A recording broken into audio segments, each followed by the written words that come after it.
Hello everyone, Charlie here, welcome back to another YouTube video. Today we aren't actually on the big railway up at the Midlands, or the miniature railway at Ropley, or even the model railway on the layout over at Granny's. Today we are at home, and today I'm doing a review on this. It's the Bachmann 8750 pannier tank. Introduced onto the western region for freight duties primarily. These were a common sight on the western region all the way through up until the end of Steam, I think. This model in particular has been preserved, and you can find it at Didcot Railway Centre in Berkshire, I think it is. Don't quote me on that because I'm probably wrong. Right, so let's get this out of the box then. So first of all, you've got the engine in the block of ice packaging, along with your product care, maintenance, and instructions on how to use the model, or how to DCC fit it, and such like. We don't really need them. We've got enough models. We're basic. We know what we're doing. It's fine. Right, so let's get this out of the block of ice sleeve. We'll put that over to one side. I'll stick that back in there. I'll just put that there. Right. So the Bachmann 50. Oh, it's not the 57XX. The 87XX pannier tank. There it is. Look at that. Lovely. Don't know whether it's going to focus on it or not. Will it focus on my finger? I don't know, we'll see. So if we take that out of its box then, and move the box over there, if we move the track closer towards us, I'll put it down on the track there. Now you can't really see that very well, but let me try and move the camera so that focuses in a bit. There we go, right, so the Bachmann 37, 38, there we go, look at that, isn't that lovely? So you can see you've got the GWR crest, I guess you could call it, with the blue line classification just above the running number there. You've got all mostly moulded detail fitted onto the engine, with the exception obviously of the sprung buffers there.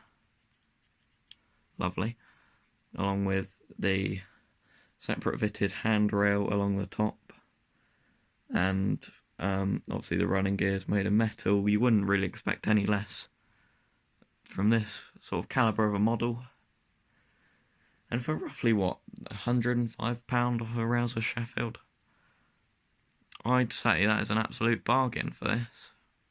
Obviously tier 4 restrictions mean I cannot go and visit the layout and get it running with some coaching stock, but I can get it up onto the weathering table and you can have a look at it in a bit more detail, if you will, or I can get it down onto the main little test track, I guess you could call it, as well.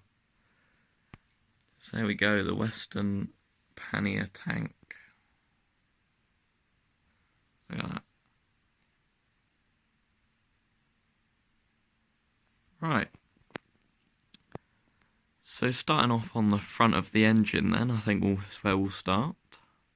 Ignore the duvet in the background, this is the only white surface that I've got. You've got the separately fitted smokebox dart, along with handrail going over the smokebox and over the tanks there. You've got this chimney here, feels to be made of plastic, which is a bit of a shame, but obviously with a model of £105 you can't really expect an amazing quality model, I guess you could call it. In regards to the engine, down near the front you can see there is riveted detail on the buffer beam. Very minimal, but riveted detail nonetheless, along with the rivets behind the smokebox, or underneath the main smoke box. By the dome there, you've got different features, all moulded detail I presume. You've got the flaps there for the tanks. I don't really know the name for them, so I'm going to call them flaps, which are just those things there. You flip them up, you put water in, as you probably know. No etched nameplate, which is a little bit of a shame. But I suppose if you got a Fox transfer or something or other, you could probably change that.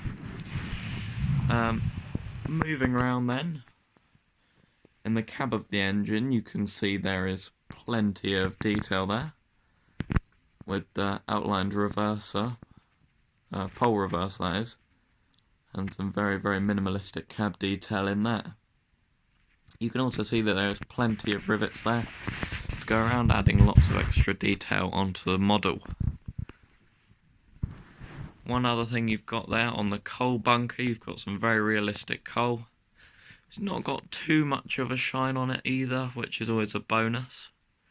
Because I'm probably going to put real coal over it anyway, so that doesn't really make much of a difference. But, you know, it's nice to have a realistic looking coal load nonetheless. Alright, I think, unless we turn the model around, the details should be near on the same, I presume. Yeah, there we go, so roughly the same thing. Again, you've got separately fitted handrails there, which are in fact metal, as you'd probably presume. A model of this caliber by Bachmann. Bachmann can either have good models or bad models, it really does depend. The Bachmann modified hulls really weren't a very strong point, if you will, of their modelling, with no new tooling at all. If you want to watch Sam's Trains review on that, then please go ahead and do so, although I will be doing one very shortly. If you want to stick around for that, feel free to hit the subscribe button, it'd be much appreciated. And if you also fancy hitting the bell icon to be notified of when I upload a new video, please do that as well, that'd be lovely. So on the main part of the model there, you can see the little hooks for hanging your apparatus on the model, I guess you could call it. So your detail pack, so if you want to add a shovel along there. You also have a pre-fitted vacuum pipe and moulded lamp irons there. The lamp irons aren't overly big either, which is always a bonus. You don't want massive lamp irons. Right, putting the model down just in front of me there, we can get a nice close-up view of the front of the engine. So coming back to that point there, you do have riveted detail. It's not amazing, but it's not the worst. You also have that NEM coupling there, which I presume is is removable, should I say, and replaceable with another type of coupling, but I'm not entirely sure. You can figure that out for yourself. So I've got lots of rolling stock, I really cannot be bothered to change it. But yes, this really is a striking model.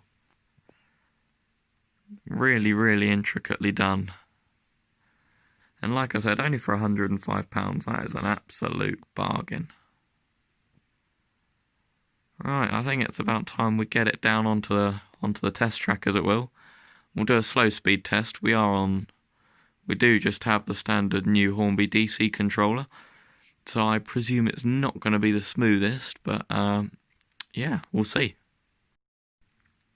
Right, so there is the model up against the test trackers, if you will. The model isn't moving. I don't know whether it's something wrong with the actual body of the model, or whether it's something to do with the mechanical issues, or whether it's just my track being horrendously unclean. I'm not entirely sure, but either way, I think we'll leave it there for the review of the review of the engine, as it were. And